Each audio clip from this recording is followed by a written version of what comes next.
Yo, what's going on? This is the NRW, where nerds rule the world. We are back. I am Kuya P, holding it down with some of my fellow reviewers here that have been doing some major things for the channel. I can't thank them enough for keeping us alive and fresh on the NRW. So let's give them some shouts. First up, my guy down in, why am I about to give you a location? That's not cool. You know what I'm saying? You don't want all these rabid fans and people coming after you. Yeah, no, get the coordinates, the exact coordinates, longitude and latitude. I know, right? let's give him a shout. Rob, the movie guy. What's up, Rob? What's going on, man? How's everybody doing out there? Good, man. Great to see you, man. Well, Thank you for inviting me here. Kicking it with a lot of new stuff dropping as they come out. You've been throwing it out there, man. You've been putting in work and doing classic films. So I can't thank you enough for giving us that content. And so shout out to you. And of course, our newest guy on the squad. You see him flying around with R2D2 right now. Shout out to big boy Escrimador, Francis Serrano. What's up, bro? What's up? I'm just glad we're doing this again. Yes. We're about to. I thought at this point we'd be reviewing Warrior Season 8. It should have been the case, yeah. Assam's Revenge or something, by now. Or something. Just throwing shade at you, Patrick. I know you are, because Rob was asking the same thing too. He was like, "You weren't the only one, Francis." But Rob was like, "Yo, I thought we were gonna do Warrior." Like, I think if we did the review a lot sooner, they would have not been thinking about canceling the show. I'm just saying.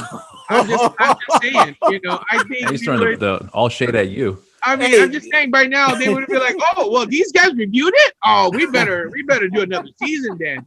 You don't know. Hey. You don't know. It could be possible. So just saying. This is why we gotta have him on the team. We have to have some fun.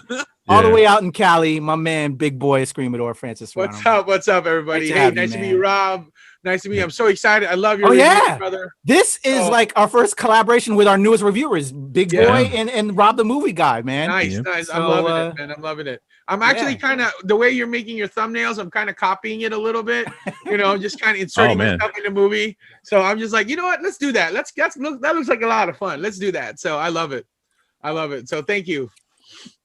Shout out to both of y'all, man. Y'all are killing it. Whenever a new movie drops, y'all are on top of it, and as well as the classic films. And so, I can't believe this is like the first time y'all two are together, and hopefully now the start of more as new stuff comes out. For sure. We'll have more reviews coming. For sure. I know with me and my boy Glenn, we've been doing the WandaVision. I'm sorry, I put something in my mouth. I had to eat something. I needed some sugar. We just had the WandaVision drop. We're going to have Falcon Winter Soldier dropping soon. But actually, you know what? We'll save that to the end when we wrap it up with some reviews that we have planning and pending. And hopefully maybe with the three of us can get together on some other reviews as well. That would be fun to do as well. I'm down for that. Yeah. So. All right. So let's rock and roll this. It's been highly anticipated, as Francis has said, bugging and putting it on me. It's true. I was mad busy, but I finally got it done. Warrior Season 2, back with the tales of Assam, Father June, the whole squad.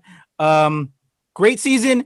We're not going to break down each individual episodes. I can't even remember how we did the last one because I've been so busy. Either. But another great season. I don't even remember what the show was about anymore. Was it about? Because I was. I'm just saying. Is it Wait, about this is season 2? I know. I thought by season 1 by now, right? No, I don't know.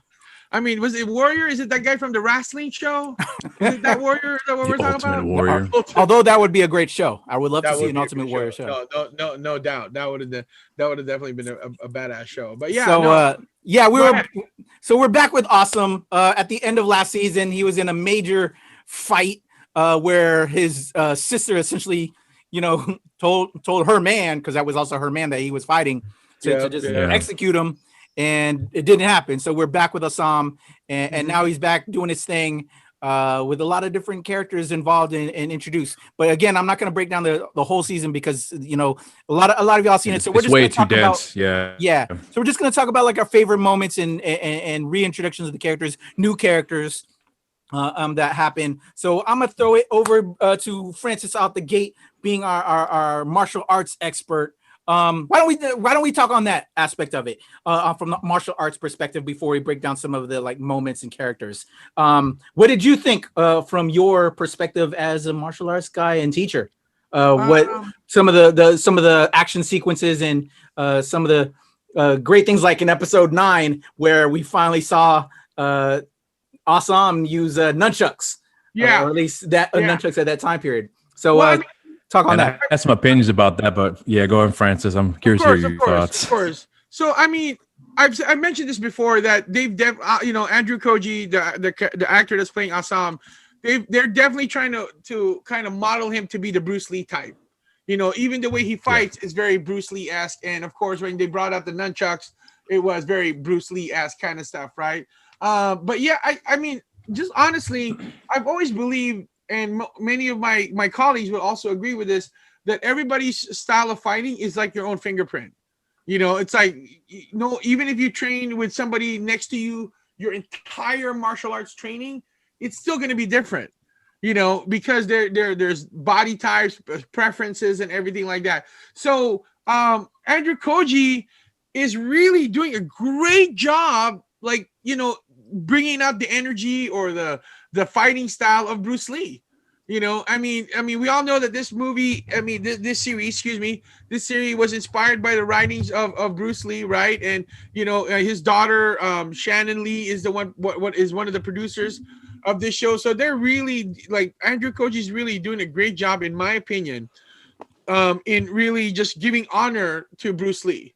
Now, Bruce Lee in the martial arts world, and I'm sure in the movie world as well, especially in the martial arts genre, he's the Michael Jordan of the martial arts genre. I mean, it's like everybody, like any other martial artist that comes out to be really, really great in the future is always compared to him, right? It's just like in the 007 franchise, everybody's compared to Sean Connery, rest in peace, right? Everybody's compared to Sean Connery.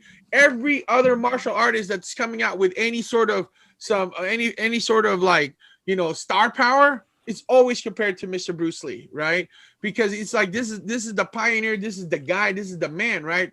So, if as an actor and somebody tells me, hey, you're going to play a character that's a lot like Bruce Lee, I mean, I can do martial arts, but I can't do Bruce Lee martial arts. Yeah, that's some pretty big shoes to fill in there. That's really big shoes to fill. And I think Andrew Koji is doing a great job doing that. I mean, that in itself is its own training, because it's like, why you would punch high instead of punching low, that kind of stuff. It's all set into that. Now, the one thing that really kind of makes me laugh with my fellow martial artists is that every time they watch a movie about martial arts, even though they love it, they say, that won't work in a street fight.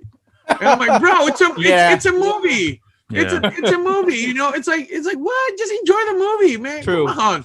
So just enjoy the movie. But I think the fight scenes were great. Now, if we're gonna talk about fight choreography, oh my goodness, that one scene where they had the riot, right? Oh, so like in episode 9, where the nunchucks. Yeah. I mean, it's that was like a great episode. That was a great episode. I mean, I thought, is this Washington D.C.? What? It looks like what's happening here? I don't know. But yeah, so to do all those multiple fight scenes, that takes just a lot of like, and the fight choreographers was very, in my opinion, was very much in tune with the style of fighting of the group that was doing it, the Irish, right? They were not, of course, they're not going to do kung fu, because what's that for in their perspective, right? And then of course the Chinese, the Tongs were doing kung fu styles, and even then with different styles of kung fu. And I love the fact as well too. Yeah, and the Mongs as well. And here's what I really love the fact about this: that all the Chinese people that was in that fight scene, they didn't know kung fu. Not all of them knew. I'm like because that's what everybody's always assumption. All Asian people knows martial arts. We do, by the way. I'm just saying. But I mean, it's like, in the scene, they actually had some real people getting beat up. I'm like, cool. They're not, so they were really cognizant about that. So I think the fight scenes were great. I think the martial arts was great. I think also, you know who my favorite is. It's Young Jun is my favorite. And then him, he's just kind of like, there's like a switch that turns on with Young Jun every time he's in a fight. He'll just bust out the blades and just, Oh, hell yeah. He's deadly with it. He's deadly there. So, yeah, I think the martial arts was fantastic. And then I love the way that Father June came out. Yeah. And just started throwing hands. I'm like, dude, this old cat, I feel the same way. He doesn't just have a roar, he still got some teeth in his arsenal. So he was ready. He was throwing it down. He's like, okay, it's the Junes, kind of like, and they're just taking on all the people. Oh my gosh, it was such an amazing thing. This is why I was bugging you this long, Patrick, because it's like I'm about to explode. Yeah, man.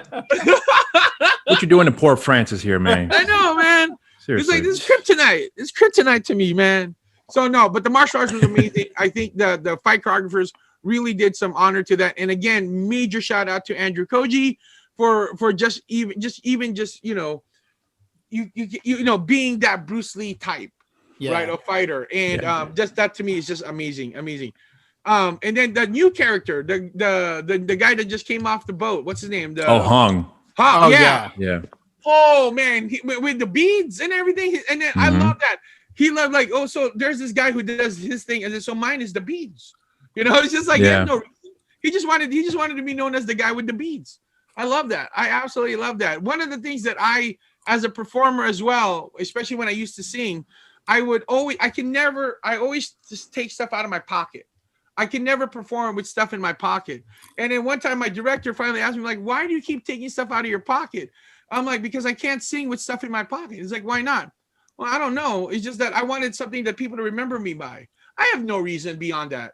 Honestly, I just want, like, when it's my turn to sing, that I'm like, I just start pulling stuff out of my pocket, and then I'll sing. But there's no real psychological reason. I just wanted to stand out. So I'm like, oh, that's what that guy's doing. He just wanted to stand out and wanted to have his own thing. So I love it, man. I just absolutely loved it. Awesome. We'll have to expand upon that new character as well later when we talk on new characters. So, Rob, let me throw it to you now. Same question in regards to like the martial arts and particular favorite episode or sequence of fighting for you. Well, I think the martial arts this time around, they stepped it up a few notches here, because I was blown away with the first season's martial arts scenes, and then this movie in this season I was looking forward to see more of a collaboration with all the different clubs, if you will, trying to do something to hope to like to unite for a common cause. And obviously that was the case in this season. So I appreciated that approach that they took with this with the story here. And when you see them all come together to fight for one cause, especially towards the end of the season, for me personally, that was like my absolute favorite moment in the season, especially with the events leading up to that particular moment, which I know we'll get into later on. Because it was much more heartfelt when you see that reunion and everyone just fighting for the same cause. Like that was the most that I took away out of this season. And I thought, like you, Francis, I think Koji was a great character at playing Assam. The only thing I had a problem with, which I know this is not the time to do it, but was the nunchuck skills that he had in the movie. I knew right away when I saw that, and this is coming from a guy who has no martial arts background, but when I saw that scene, I was like, oh, he's still fresh into this here. So that was the only thing that was sticking out for me. But considering how much time he actually had to work on in preparation for that fight sequence, he did really good, because I think he had like 6 months to prepare for that. For someone who's never done it before and get it ready for that time. I thought he did fantastic, but it was a sticking point for me. But the new characters I loved, except for one, which I'll get into later on. But I actually love the fact that the ones this time around, although they were present in the first season, they were much more of a threat this time around. So the stakes were much higher. So I appreciated that all the fight scenes that occurred in the film in the season had more weight to it this time around. Not they didn't before, but I definitely felt the impact this time around. So overall, I think the stakes were higher. As a result of that, the martial arts scenes had much more of an impact for me personally. Awesome. On the point that you guys were talking about Andrew Koji kind of like being the Bruce Lee-esque character. Yeah. I also want to point out that I would say Joe Taslim's Lee Young character is very Bruce Lee-esque as well. Joe motherfucking Taslim, that dude's the man. In those moments, it was kind of seeing two different versions of Bruce Lee, especially when they fought each other in the first season. It's like two Bruces from different movies. You know what I'm saying? Right, so I just want to point out that in regards to Joe, because he's outstanding as well. But for me, episode 9, which was entitled Enter the Dragon, funny enough, where they did use nunchucks. That was the name of that particular episode, and that was a great sequence there. But one episode that stood out for me that I'm looking at the season list was episode 6, which was titled "To a Man with a Hammer, Everything Looks Like a Nail," which is when Awesome, Young Jun, and Hong travel with Vega to a fight tournament. Yeah, and, right. This is because we were talking about fight sequences, the different fight styles that occurred during this fight tournament. I thought was just amazing, but the setup of the white, I don't know if he was Russian or American or whatever, but how like they set him up as like the big baddie at the beginning when they you're talking about Michael Bisping, the British guy. Okay, the British guy, but how like they're setting him up to be a big guy, but when they finally fought, I was laughing my ass off. It was like Indiana Jones. That's what it reminded me of. Yeah, it was that's right. It's like, I mean, I thought that was like, wow, how anticlimactic. But it was great though. It was funny though. Yeah, it was hilarious. But I'm like, all right, here it is. Oh. It's like watching the old Mike Tyson fights. I'm like, oh my gosh, we're starting to, and now the fight is over. Yeah. I mean, it's like, oh well. But yeah, so with that being said, the fight tournament, because there's a bunch of different fighting styles. You know, you had like capoeira style fighters in there. You had, you know, the British fighter, and then you had the other Asian fighters and stuff that were kind of doing their thing. So absolutely. What'd y'all think of that as well as in regards to like, you know, because it was kind of the different episode. That was more Enter the Dragon-esque for me personally. Because you have everyone going to one location. You had that one runner, the whole events runner there, and but I thought that would have been like the episode to be named after the film Enter the Dragon, but you know, if for obvious reason it wasn't. But that was a really fun episode. That episode was so much fun for me personally, because you finally get to see that tournament style that I was wanted to see this coming season. When we finally got it, this was executed so perfectly. And I agree with you when Assam fought that English guy and beat him in such a quick fashion. Right. This is the perfect starting point for that tournament. And then the rest after that was just like icing on the, if you will. Absolutely. Awesome. Absolutely. No, so, I mean, that scene was definitely, I mean, to me, I was like, all right, here we go. Oh, it's done. Yeah. Okay. Next, you know. But didn't that make sense though? Like, it totally makes sense. It was a memorable moment in the show, though. If you it's absolutely memorable because, like, the producers really played with our hearts. You know, they'd be like, okay, here we go. Oh, just kidding. Psych. It's just gonna be one strike. So him though. Yeah. Did not see that coming. Now, before we continue, I have to give a little bit of Filipino martial arts homage or like shout out. Now, just to be clear, when Bruce Lee did the nunchucks, he wasn't using the Okinawan karate style or the Wing Chun style. He was actually using the Filipino martial arts style of the nunchuck, which was called tabak toyok. Right, it's still two pieces of wood that they did look different compared to the if they were, I'm not the fight choreographer of this, but I think because they've taken so much time to pay homage to Bruce Lee, I think that they would have probably had to have done some sort of homage to the fact that at that moment, you know, when Bruce Lee did it, it was more showcasing Filipino martial arts than any other style of martial arts. So in this particular case, I just want to give a shout out that when Bruce Lee did it, he was using it as a tabak toyok or nunchaku or chaku, right? And then as compared to, so if Assam was doing that, then it would be safe for me to assume then that he would be using the tabak toyok style instead of the nunchuck style. Oh, so that would make sense in difference, and with Rob kind of recognizing, and me as well, because I felt the same way as you did, Rob. But if they're trying to do a different style, that makes sense. And actually, that's really dope that they kind of did something historical with it and representing the different styles. So that's kind of dope. Absolutely. I mean, no, I do agree. I know. Here's the thing. I mean, if he had 6 months to learn it, it takes me 5 minutes to learn any technique, but I'm just phenomenal. So I don't know. Maybe I don't know what's taking him so long. Like 6 months, like what? A little chip on the shoulder there. Exactly. Brush them shoulders off, Francis. I just take 5 minutes. I mean, it's not my fault. I'm awesome. So, there you go. All right. So it is my song. So I don't know. Yes, sir. All right. So I want to transition from this to basically everybody talking about their favorite episodes, because I have to say, this episode in particular that I just said, 9 was pretty good. The Enter the Dragon. I have to say, I really enjoyed episode 6. To a Man with a Hammer, everything looks like a nail. Much like when Francis and I, when we discussed season 1, my favorite episode of season 1 was when Young June and Assam were in that bar. And trapped in that bar with all those people, and then later on, I don't know if you remember that, Rob, but they're like in this bar, and then all these people were coming, and there was like kind of like that Western episode shootout, exactly. Right. So, and it's totally different from the rest of the series. I would say that episode, and then this episode as well was, kind of like you said, Enter the Dragon in a way, with this tournament. But I loved how in episode, like I said, my favorite episode of season 1 is how Young June and Assam, that friendship.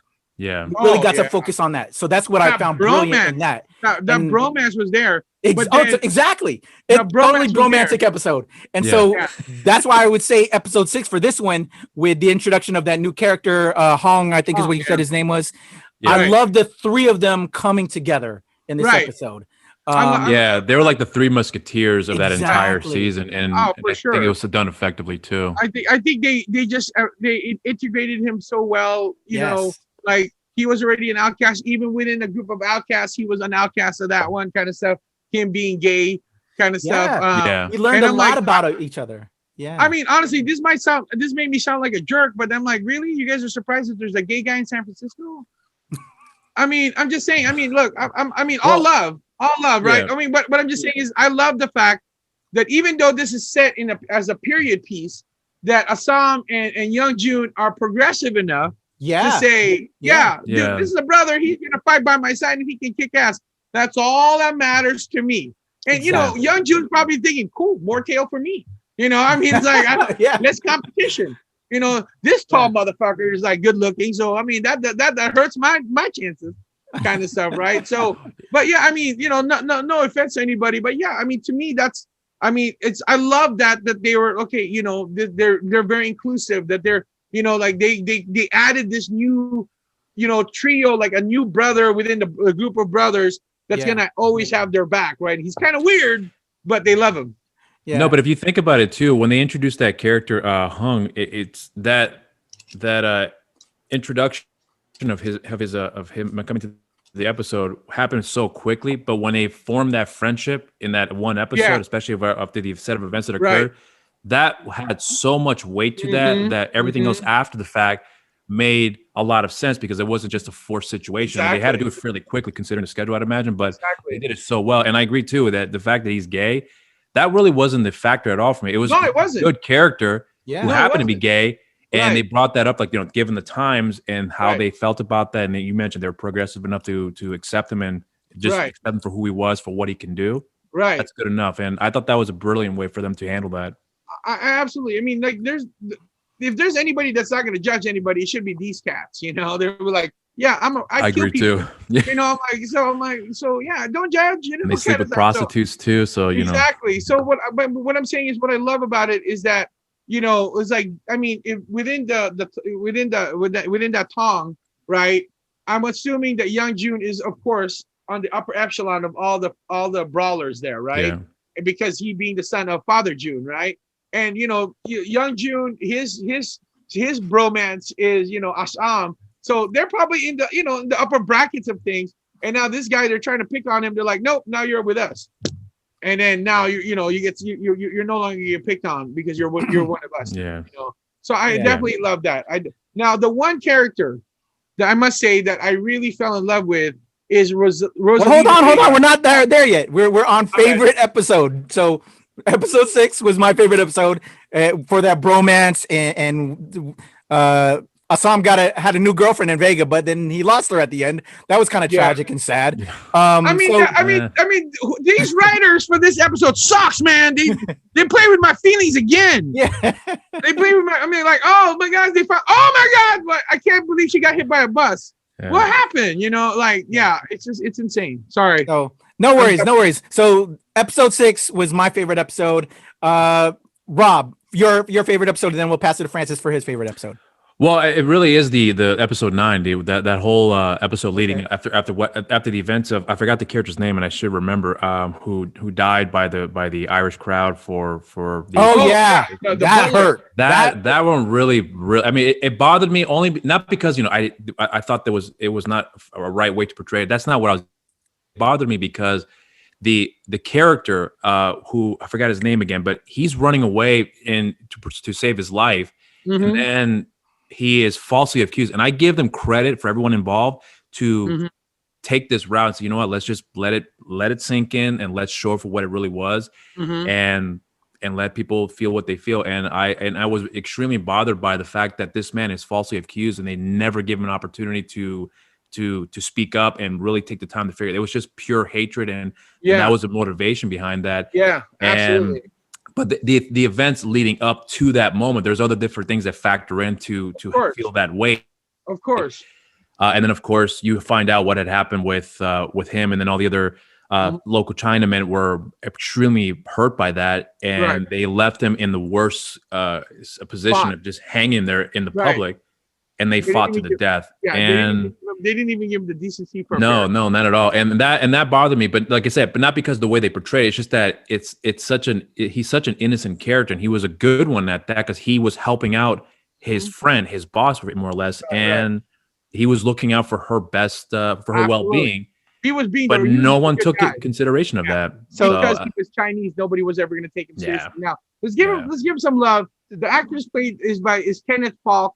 And his character name's Jacob. That's right, so, Jacob. Thank you. Yeah, so just giving him some love. But yeah, he did an amazing thing. I think that the way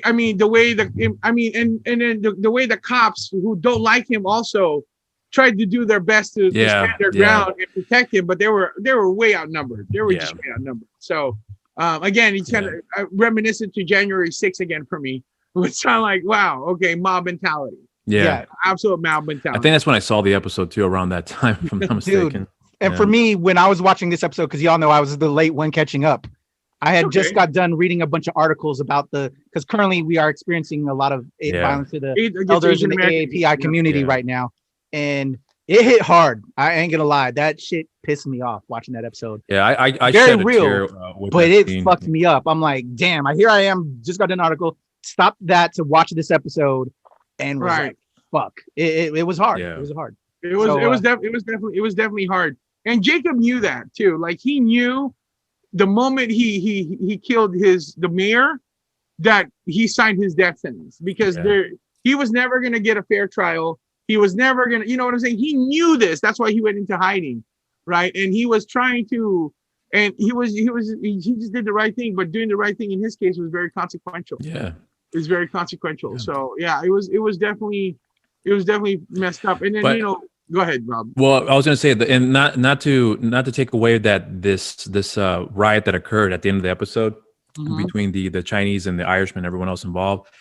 At the same time, it was almost, not to say that it wasn't warranted and it wasn't worth it, but it almost felt like it was done in vain because despite all that, the problems still exist. Yeah. And there are even more consequences to deal with after the fact because now you have, the character Leary, who is even more pissed off because he had that fight with Assam at the end and he got his ass whooped. And for me, it was like, hell yeah, he deserved it. But I was like, you should have killed him, dude. But the point I'm getting at is that the consequences of that event didn't mean anything because at the end of the day, the problems are still there and and it's going to escalate at that point.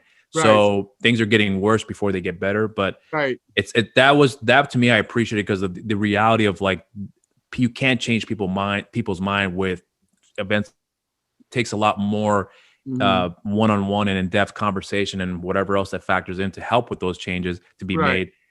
I thought they kept real to that. And I give them a lot of props for that. And like I said, I think that was like the most impactful thing out of this entire season and actually really in the entire show, because this was leading up to that one moment to set up the next set of events, which we hope we get down the line. But yeah, that's all I got to say about that at this point. No, I mean, that was definitely the straw that broke the camel. I mean, when they lynched him, that was the straw that broke the camel's back. It was boiling. It was boiling. And that was it. That was it wasn't the catalyst, but it was, like I said, the straw that broke the camel's back. It started it, and it just kind of went from there. And yeah, but I mean, his character, wow. I mean, it's kind of like that was hard to watch. Honestly, that was very hard to watch. So, all right, Francis, tell us your favorite episode or favorite moment this season. Well, I mean, okay, so episode 6 was definitely my favorite episode. It's just that I guess I love it when they leave town. Every time they go out of town, right? They have the most fun when they leave town. I know, like we're gonna have an adventure. You know, it's kind of like Dora the Explorer. Come on, vamonos, you know, kind of stuff, right? So I think that they left town and they're gonna do this big fight scene. And I love that one scene where like they were patting people down because nobody with weapons are allowed. And then young Jude's like, I never leave without my knives, right? And then they shot that guy. He's like, don't say anything. And then he puts his knives. He puts his knives down. And so I mean, I just love that episode. I just loved Rosalita Vega's character. And then I had that sense. I'm like, there's something else here. It's not just about winning this tournament. There was something else. And she was even like very guarded with Assam, as far as their relationship, the naughty time that they had, kind of stuff, right? There was something else. And sure enough, I'm like, as soon as like, oh, this is a special gun, he's got special bullets. And I'm like, you mean that bullet that's around her neck? Yeah. And then she just like, blam, just took this guy out. And that was amazing. And I really, really thought they got away with it. And then the fucker just shoots her.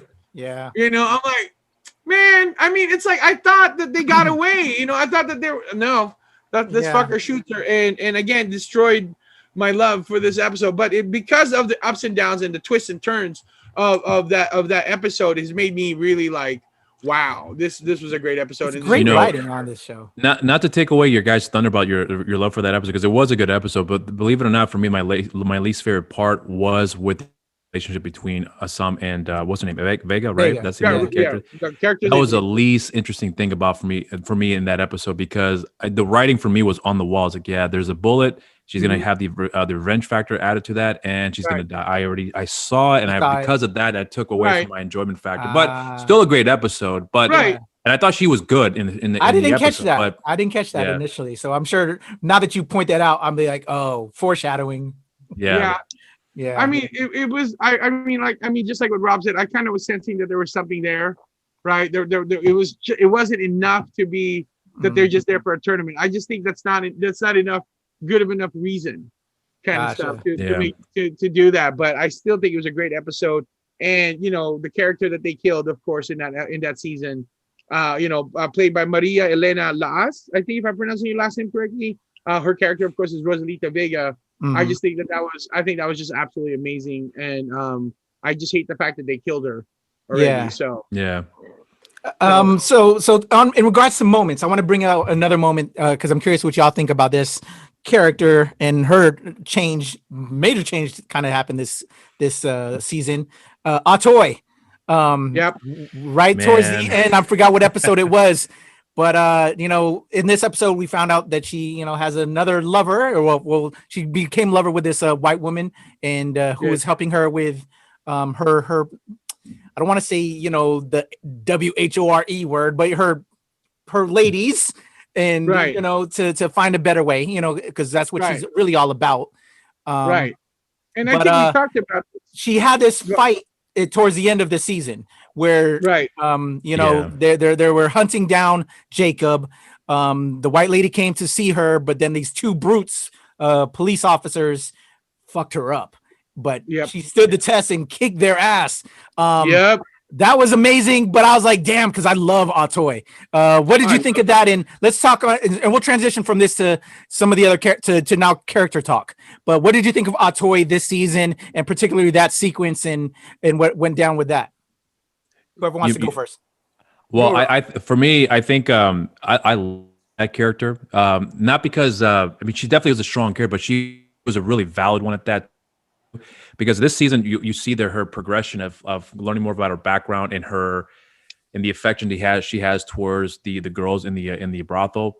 But that particular scene there, I don't know if, I'm sure if you guys may have seen the movie True Romance. Have you guys seen that movie? Yeah. No, unfortunately. Okay, well, there's a scene in the movie where Alabama gets her ass whooped by a mob guy in James Gandolfini. And that particular fight scene where she's fighting those two guys, where she's getting her ass, that reminded me so much of that moment because she's defending something that she's very passionate about, and she's not willing to go down without a fight.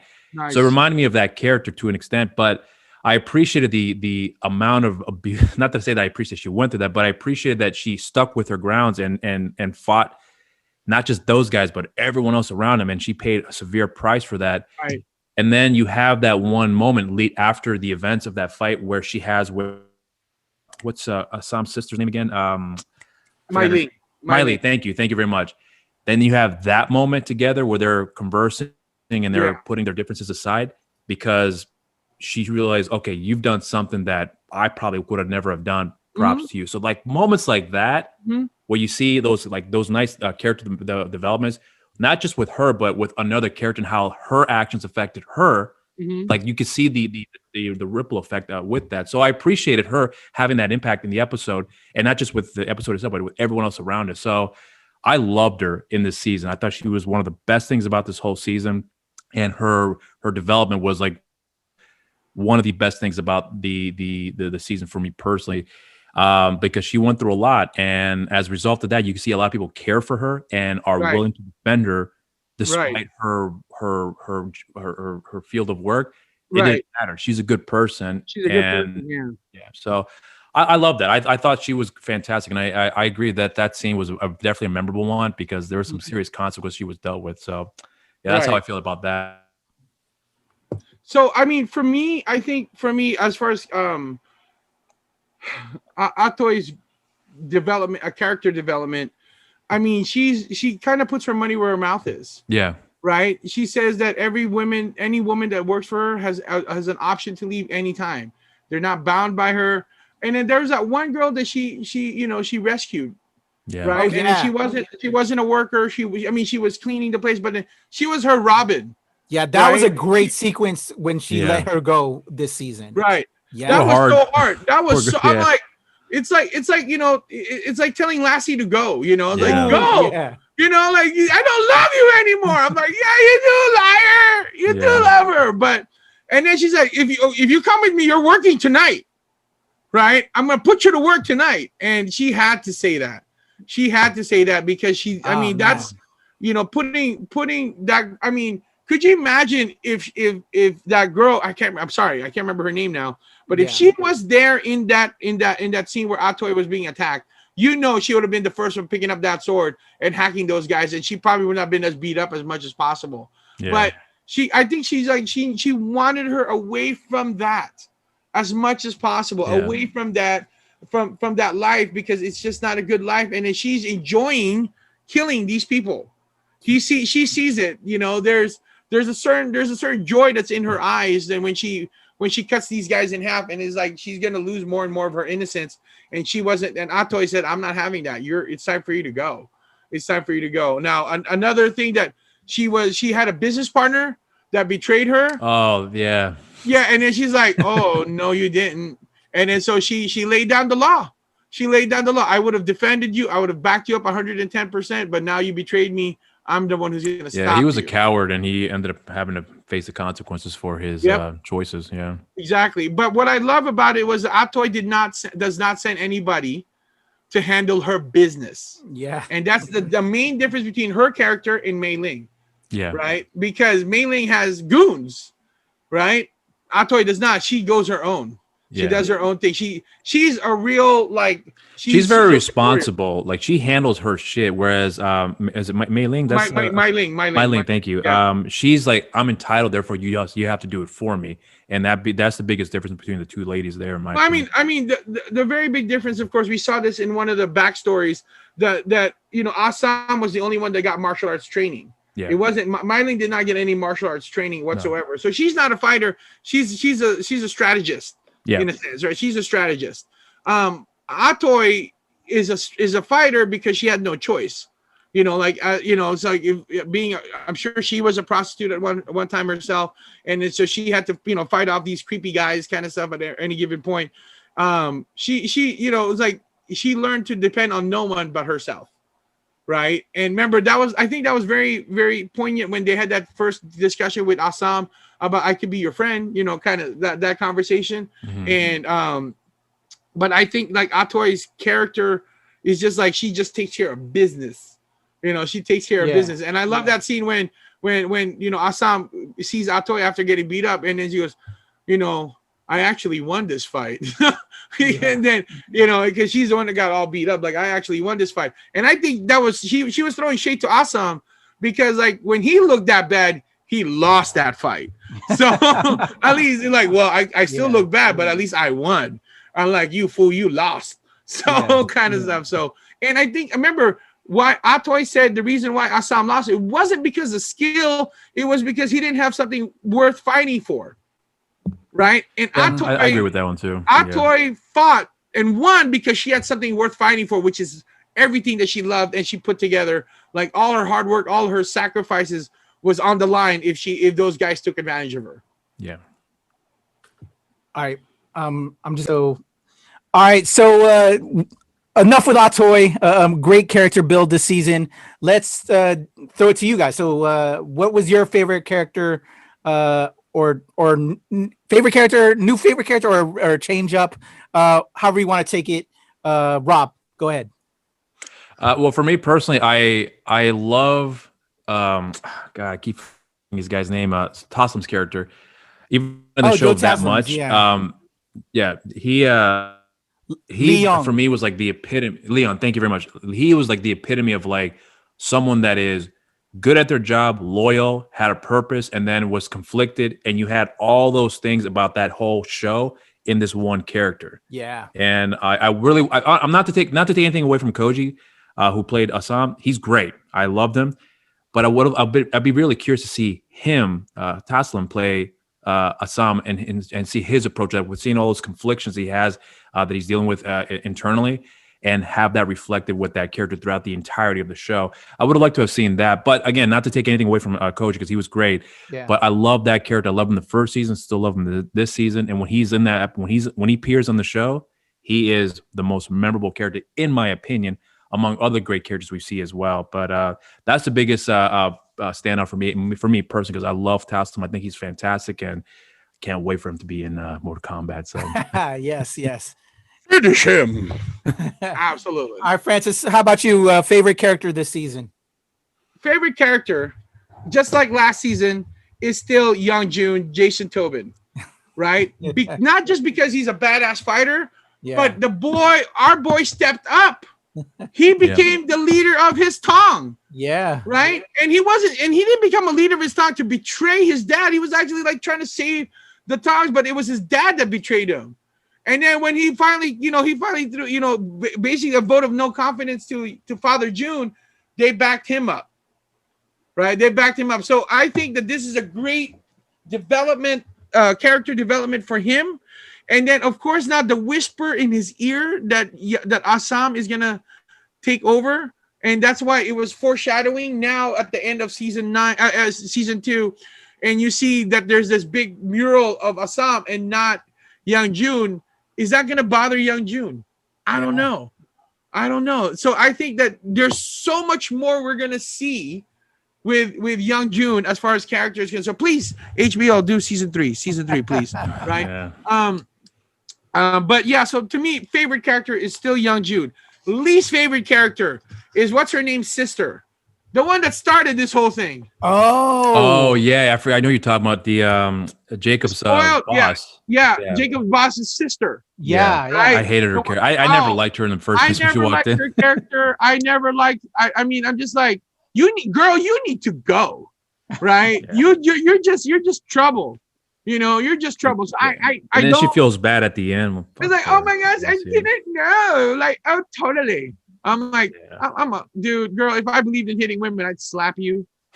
So, but I don't. So I just pray for you. She already was slapped by several other guys. So yeah, I know. So I mean, but bottom line is, it's like for me, it's kind of like she just needs to go. Okay. I want actors to work, of course, but no, your character just needs to go. They need to make you fall down an elevator shaft or something, or something, because your character needs to go. But those are my two favorite and least favorite. So, Rob, I didn't ask you. So then let's go with you. Who is your least favorite? I'm with her. I forgot that the question you had asked me to answer for me to answer that for you. Yeah, it's her. I didn't like her at all. Not because she was terrible in the show, but it's just that the character, the motivation of the character, and then the consequences of her actions, and then her saying, "I'm so sorry, fuck you." So yeah, I don't like her. Okay, right. I mean, definitely very privileged. Girl who just doesn't know what real world works, kind of stuff. Kind of stuff like you need to go. Your sister's trying to run a business. You need to go. So let's keep it on. Let's still play this devil's advocate before we, because we love the show. I want to keep it on like the devil's advocate side. We talked favorite moment. What was your overall least favorite moment this season? Back to you, Rob. That's a good. I didn't really think about that too much, but I think if one comes to mind, it would probably have to be the sequences that involved what's the southern the good southern cop, I forgot his name, but he had that relationship with the black bartender. That sequence between himself Richard and her was the character's Richard thank Lee. you. So Lee, thank you very much. He that relationship between him and the bartender, I meant to say, was the least interesting sequences in the film, because they go back and revisit that relationship, and honestly, it didn't really do anything for me. So I didn't really care for it. Not to say that the actors the actors together weren't good; they were fine. It's just that there was so much better story. Yeah, so many better storylines that were occurring. This was like the least interesting in comparison, but it wasn't bad. It's just I didn't really connect with it as much. It would have been better with built up if they would have had a little bit more. Yeah, I think if it was handled properly better, if it was handled better, I think it could have worked. But because everything else was much more impactful, that was kind of like a side dish that wasn't necessary for me personally. It felt rushed. If they would have gave it a little bit more moments throughout the season, it would have. I think so. It could have worked. Yeah. How about you, Francis? Least favorite moment this season? I honestly, I think that, not that because it was a terrible scene, but it's just because it really just shocked me, was when Vega died. It's just like, to me, it's kind of like, the writers but basically put it in exclamation point. This sub story is now dead. And I just think that they could have played more with that a little bit, and I think that they could have done that. And they could have played with her character a little bit more, developed her character a little bit more, but we just saw snippets of her character. So I think that's my least favorite scene, just because, okay, well, we're done with this, and I thought that was a really good story arc, kind of stuff. But, and another scene that I kind of didn't like was that scene where Mai Ling was taking care of Atoy. It's like, really? I thought that was kind of interesting. Yeah, I thought that was a good one too. Yeah. So why were you surprised you didn't like that? I just don't think that Mai Ling really projected that I'm just here, I just want to help you vibe. Okay. Because you're there because you don't have a choice. And and then she was always flexing her muscle, especially with Atoy, right? When they met up in the market, she was flexing her muscle. And now she's like, "Oh, I'm gonna help you." I'm like, I just think that was. You think it was a forced situation where she only did it to really help herself rather than help the individual? Exactly, and I don't think. And then she was trying to make it sound like she's being altruistic. I'm like, girl, nobody here is believing that you're being altruistic. You're here. Pretty good argument. No choice. I can see your point. I think it's a fair. That you had no choice and that you're there as a survival. And Atoy is a good enough person to not to send you out that way. Yeah. But don't tell me because you're doing this out of the kindness of your heart. Okay. Don't tell me that, because I don't believe it. So that's just my opinion, of course. Okay. No, I feel that. I can see you with what you said. I can see your point with that. I have to say, for me, it's not exactly a moment, but it's something that they did brilliantly the first season that they really didn't do this season, because he was very just outspoken with it. But how they played with them speaking their language in the first season, and then how they would flip it, for the audience. They were really technically speaking it, but they couldn't tell, and right. You and I, Francis, talked about that, that was brilliant season 1. But this season, but they actually spoke on it and like, oh, you do speak English. Right. We didn't get enough of that. And that kind of was a thing for me. I like that he was now brazen, because he'd be like, yeah, bitch, this whole time you were talking shit about me. I knew what the fuck you were saying. You know what I'm saying? Right. Yeah. And so they did it well, but I missed that.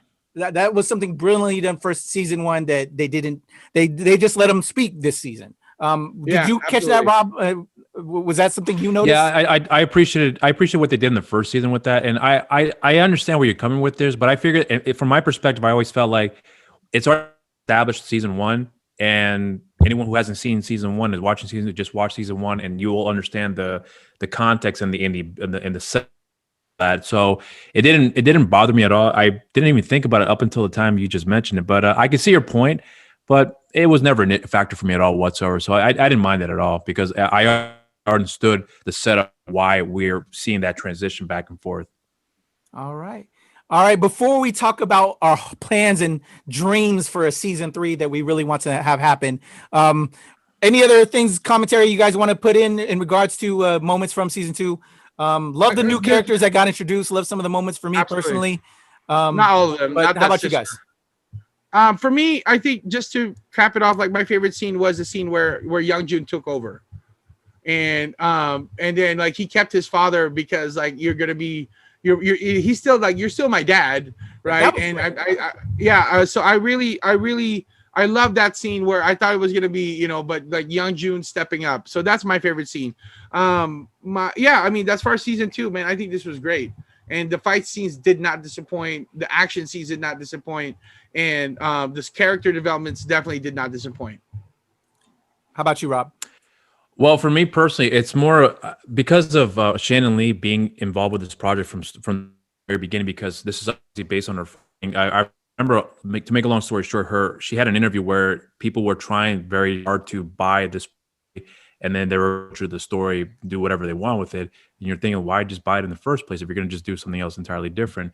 So I like the fact that she stuck with her guns and keeping true to her father's original writings. And of course, obviously, they're going to add on some things for the purposes of the story and whatever else to keep up with the times, if you will. I'm glad that she stuck with this route and finally got the right people involved to tell the story effectively, because now that I see the final product, this is something that I think that Bruce Lee was way ahead of his time. I don't know how much of his original work is actually is put into this actual set of episodes throughout the seasons, but if this was the core of the story, he was way ahead of his time, and I think he's brilliant for wanting to tell a story like that. Who knows if he wanted to tell the gay character stories in the film and the prostitutes and all this? I don't know the full extent, but having seen what I've seen now, I really hope that season 3 does come to fruition, because if it doesn't, it is what it is. If it does, even better. But hopefully everyone's schedule will not be a factor where they can come in and work together and getting this done. So that's my overall thoughts there. I mean, maybe we should start a GoFundMe page and just produce it or something. I'll donate $1. Exactly. So, all right. So excellent. Thank you guys for that. So let's talk about our hopeful season 3. With how they wrapped up with season 2, what do you all want to see? Whether it be storyline or development of a particular character. Francis, I'm gonna throw it back to you to kick this off. I think that my prediction, if there's gonna be season 3, and I'm donating $1 to my GoFundMe page, is like my hopes is that maybe Mai Ling and Young Jun get married to solidify both tongues. Wow, and a relationship. That's a good twist. I didn't think about. I mean, I'm just saying, because Young Jun knows that that's his sister. That's Assam's sister. Yeah. He knows that, right? And he's all about, now that there's a whole different perspective when you're the brawler and then when you're the boss. And then remember when he was always questioning, he's like, "Yeah, we can go fight him," but now he's the boss and he's gonna have to think differently now, right? So being that Young Jun is his homie, his bro, right? Like, okay, let's marry these two, right? And then now, because of that, that's gonna give a nice tension between Young Jun and Mai Ling's conciliary, right? Her right hand man. That's gonna what's his name again? Oh my goodness. I just call him Taslim for the time because I keep forgetting his name. So I think that would be a really interesting twist on the storyline with these two. These two actually are talking about merging as one family and then solidifying that by marrying each other so that they're one solid tong, and then because that other tong, the third one, the Mai Ling, they're getting out of control, They're getting out of control, and so now they're too much for her to handle. I don't know, but that's what I would predict for that to happen. Awesome. All right, Rob, how about you? Yeah, now that you mentioned that, that's actually a good approach with the third season. But I would like to see, obviously, the situation with Leary and him being part of that party now with the local now. I want to see where that story takes place, and then I would love to see Assam become more independent to the point where maybe the friction between himself and his good buddy there's going to be a split between them, and then he's going to separate the Tongs into two separate set of groups. See how that escalates, and maybe it might be too convoluted, but if they're smart enough to work something out to make that fit to the story, I'd be interested to take that approach. Or I don't know. I really, it's hard for me to say because I don't want to delve too much into it because I really want to be genuinely surprised. But I hope that these guys are smart enough and are prepared enough of what to be working with in the upcoming season if it ever happens. Awesome. All right. So I want to just add, I like both of that. For me personally, like I said, with season 1, I enjoyed the saloon type. I'm just going to call it a saloon episode. And in this season 2 with the Mortal Kombat episode, the Dragon Tournament, I want to see of these characters that I love because I love the bromance between these three.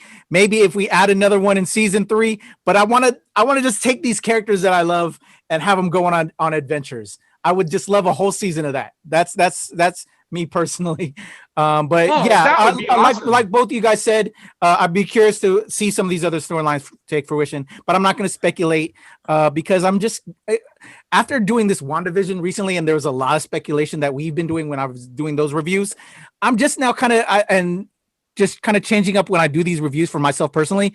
I just want to enjoy the ride. Like I may speculate here and there, but I'm just I have faith in these writers at least in regards to this particular show. With WandaVision, I have faith in those writers. Some other shows, maybe I'll speculate because I may have little faith in those writers. But for Warrior, they've done a great job, and so I want to see what they're going to do with these characters because I'm loving it. Absolutely. All right. Absolutely. So those are our thoughts on Warrior season 2. We definitely want a season 3, but before we get there, me and my team, Rob the Movie Guy and Big Boy Screamador Francis Serrano, are going to be dropping some other reviews. So before we sign off, I want to throw it to you guys to just talk about what you have on your plate and what they can expect from the NRW and you guys. Rob, go ahead, kick us off. What do you got coming up? Well, I just dropped the review for the sequel to Coming to America. It just got on the channel. So if you haven't checked that, I recommend you check it out.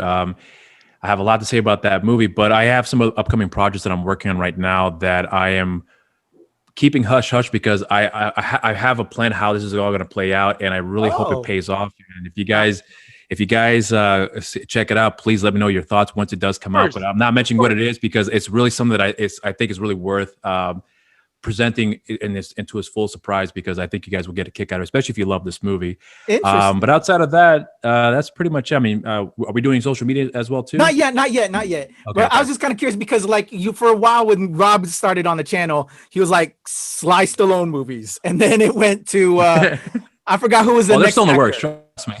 So you kind of like do actor type. So I was curious who your next batch for of the most part, yeah. I do some actors and I do anniversaries for films that came out, whatever the period that may be. But once in a while, I'll do some new films with Coming to America. It just dropped. But but this one that I'm working right now, I'm really excited for. It's just a lot of work that's involved with it, but I think it'll pay off once it comes to fruition. So hopefully you guys will check that out and like it. Awesome. All right. Francis, big boy, what do you got coming up, man, that you plan to drop?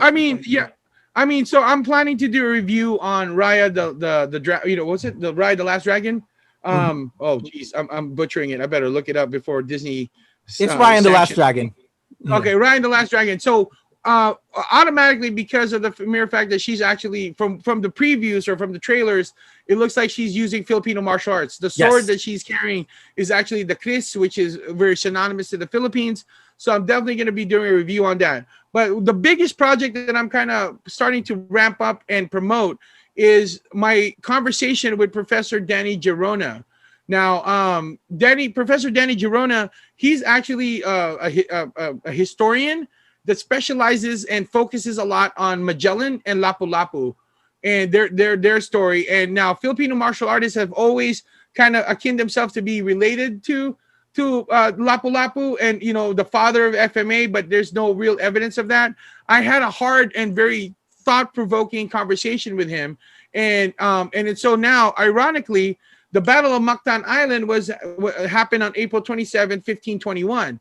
Well, this video is dropped. The conversation with Professor Danny is dropping on April 27, 2021, the 500-year anniversary of the Battle of Mactan Island, which is coincidentally also my birthday. So it's just kind of like, you know, FMA April 27th. Got it all planned out.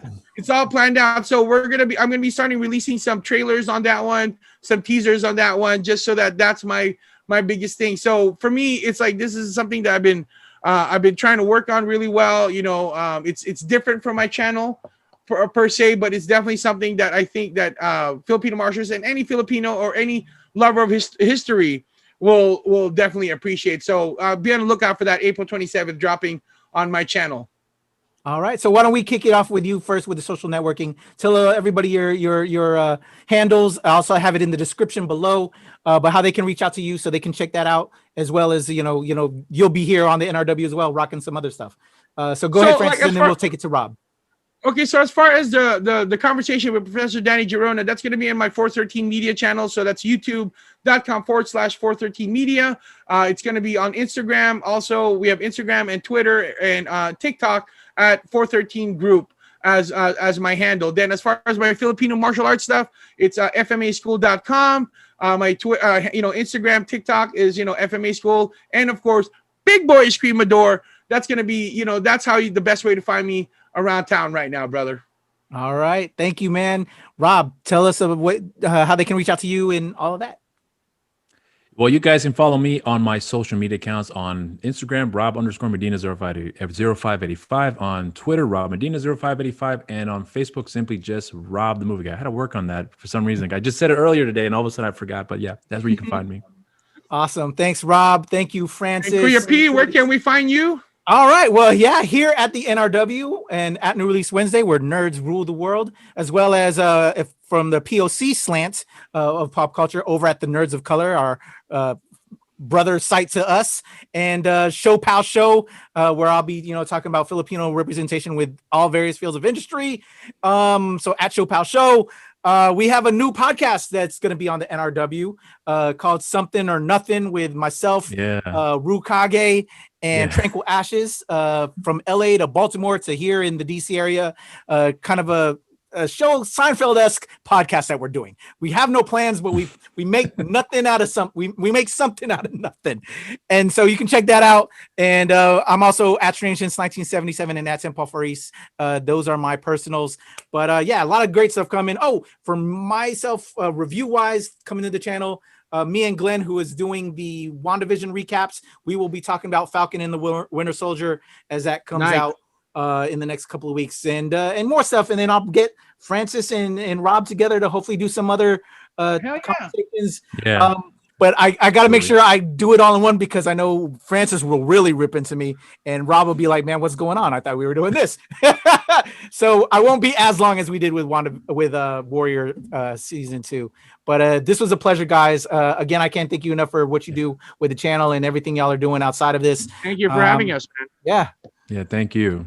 All right, guys. NRW, we are signing off. Until next time, we're out of here. Peace out. Deuces.